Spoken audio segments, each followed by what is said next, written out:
There are lots of different ways to make a sound.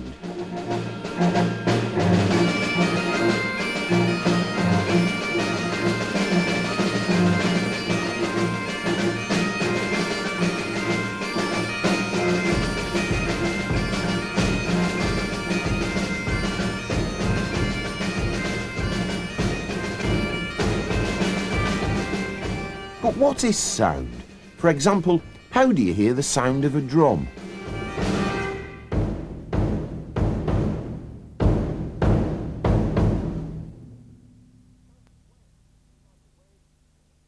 A sound wave is like the wave you can make on a slinky spring.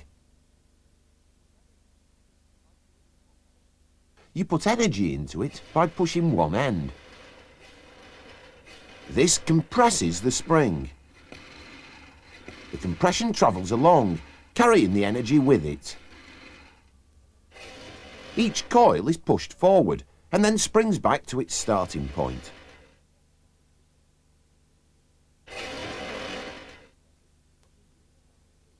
What carries the wave when you hear a sound? The air in the room is made up of tiny particles, although in real life they're far too small to see. When a drum skin is struck, it bends outwards and compresses the air in front of it. It's the compression that moves through the air, leaving the air particles back where they started.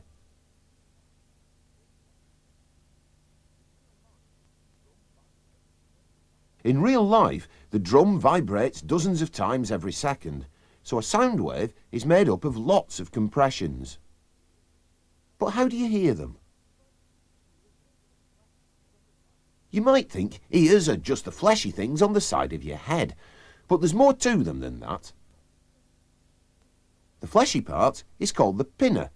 Its job is to funnel the sound waves into the ear.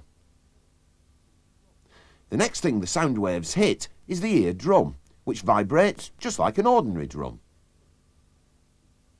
Then the vibration continues through three tiny bones called the ossicles. The cochlea is in the inner ear. It's coiled up like a snail shell. The ossicles pass on the wave to a liquid inside the cochlea. The movement of the liquid is picked up by cells shaped like tiny hairs. They send a signal to the brain along a nerve. The ear converts sound waves into electrical signals, which the brain can recognise.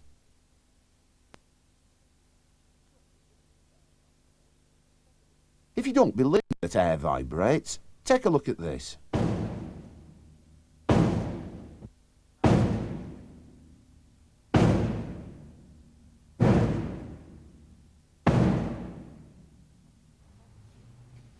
Sound waves can travel through solid things like wood as well. The particles in a solid are packed together far more tightly than air particles. What difference do you think this makes to the sounds you hear?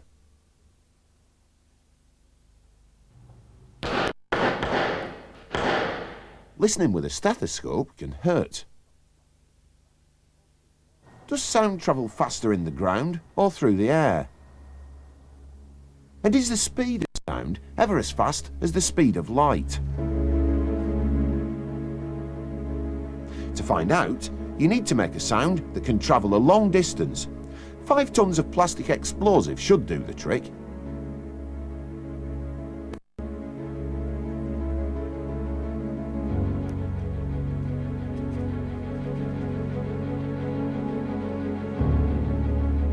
How would you detect sound waves in the ground?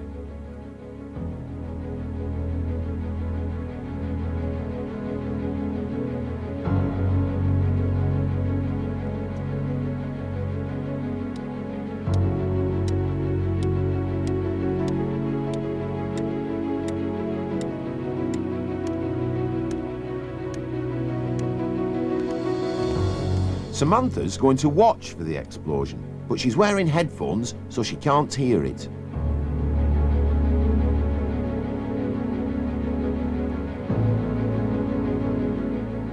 Fung is going to listen for it, so he's wearing a blindfold.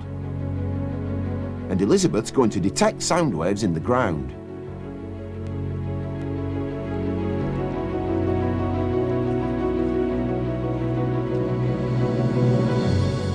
Ready? Ready? Ready.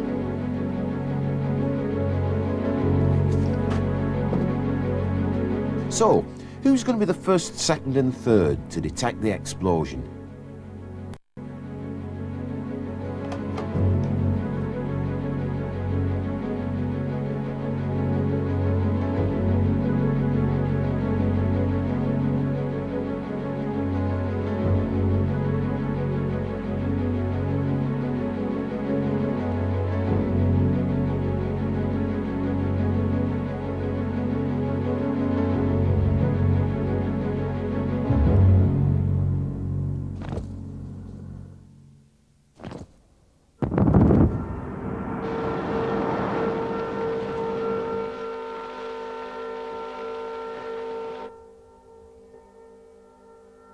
They were waiting to see the light,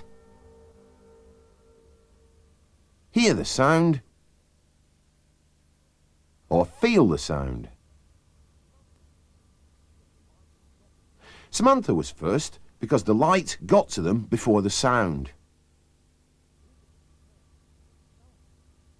Elizabeth was next when she felt the sound coming through the ground.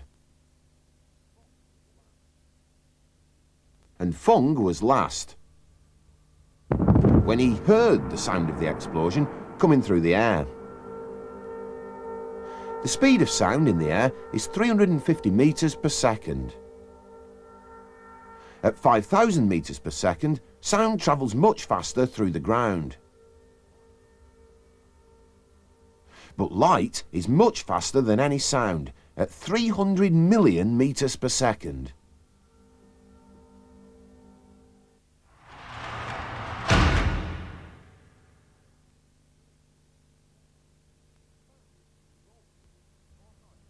Sounds can be low-pitched or high-pitched.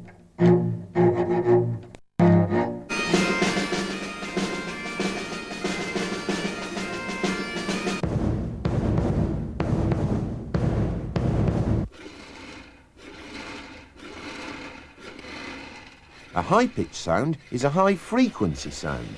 That means there are more compressions every second. But how do you hear the difference between sounds of different pitch? A microphone is like an ear. Inside, there's a diaphragm connected to electric wires. Like the eardrum, it vibrates when sound waves strike it. 1, 2. This creates an electric current in the wires, which you can look at on a computer screen. 7, 8. 1, 2, 3, 4, 5, 6, 7, 8. A trumpet has a higher pitch, so it makes a different picture on the computer screen.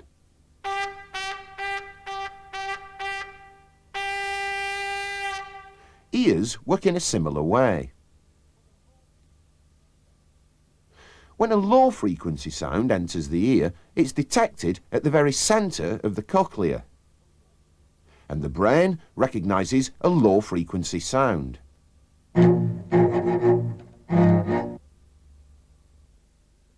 When a high-frequency sound comes in, it gets detected in a different place, nearer the entrance of the cochlea. This makes a different electrical signal, and the brain recognises a high-frequency sound.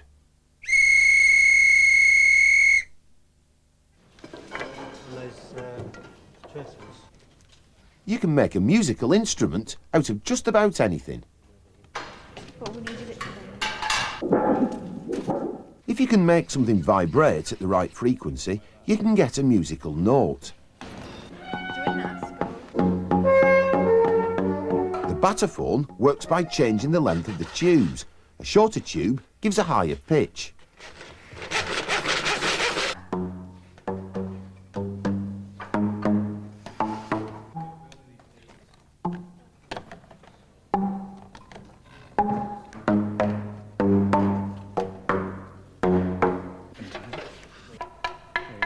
how are they changing the pitch of the other instruments?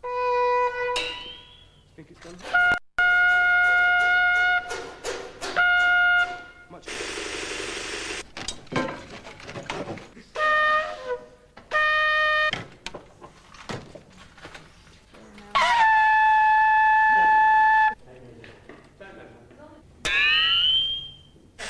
The frequency can depend on the size or length of whatever's vibrating.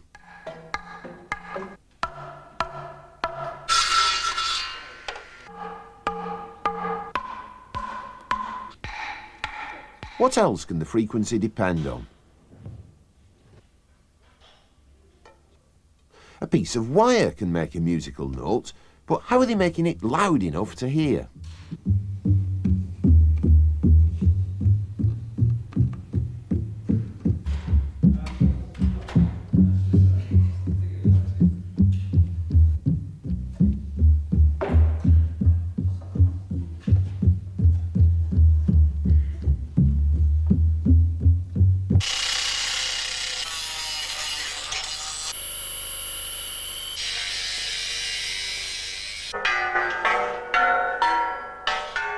Well, yeah, nearly.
How good is human hearing at different frequencies?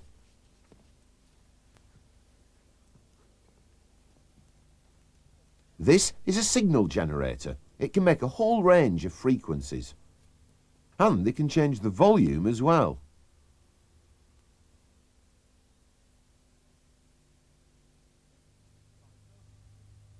The speaker is vibrating 50 times every second, so the frequency of this sound is 50 Hertz.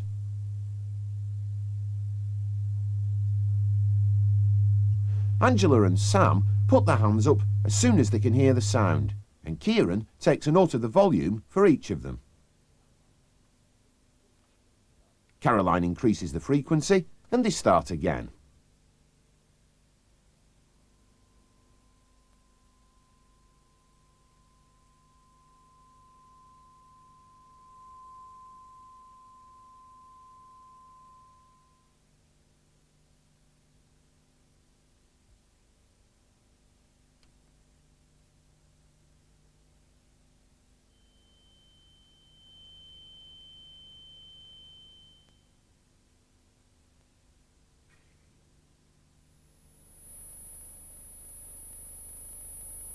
Here are the results.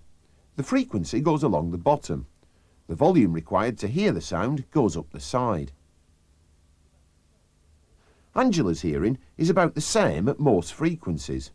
The volume had to go up to about 2 before she could hear it. Like most people, her hearing isn't quite so good at high frequencies, so the volume had to go up a little bit higher. Human hearing is limited. Above about 16,000 Hertz and below 20 Hertz, Angela can't hear anything, no matter how loud the sound. Sam's results were about the same as Angela's. Angela has a job where there's a lot of loud noise, so how will it affect her hearing? Sam's putting on headphones. He's the control in this experiment. Angela is otherwise known as DJ Angel.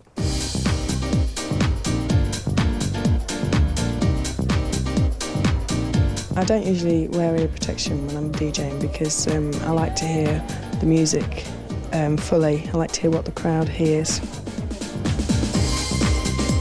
Usually when I've finished a gig, my hearing's a little bit muffled and it takes a while for it to just back to normal again.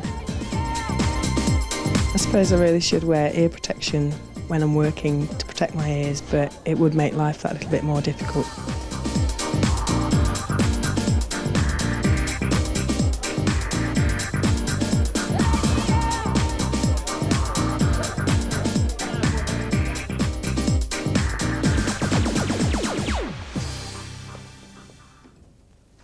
After the gig, they do the same experiment again. What do you think's going to happen?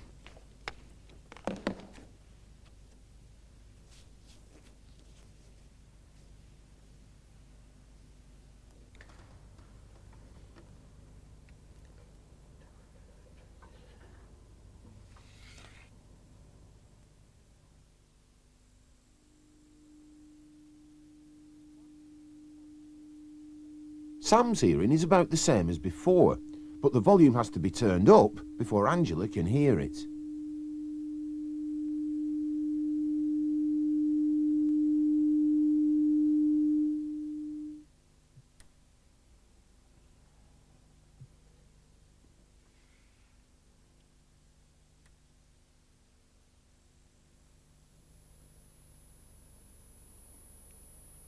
At high frequencies, she has real difficulty hearing the sound.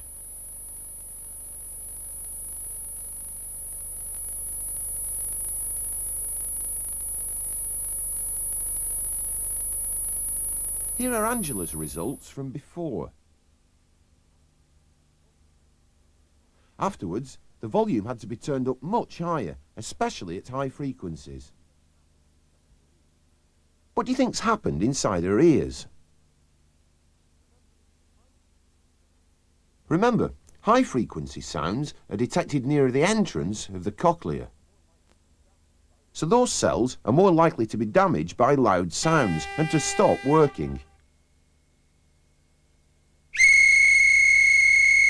A very loud high-frequency sound can damage the cells for good.